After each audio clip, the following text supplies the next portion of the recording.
এবার এক এক করে সকলের ছবি আপলোড করা হবে, যুগলবন্দি হবে, সিগন্যাল হবে, সিঙ্গেল হবে।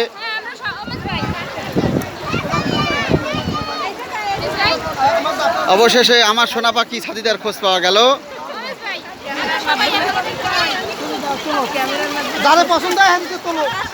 সাজিদ আমার ক্যামেরার সামনে ধরা পড়লো। মা এবং ছেলে দুজন একই সঙ্গে। মা বোরকা পরার কারণে ভালো কিছু বোঝা যাচ্ছে না, মা না অন্য কোনো মহিলা হইলো কিনা সাথে বোঝা যাচ্ছে না। এবার বোঝা গেছে, এবার অবশেষে বোঝা গেল।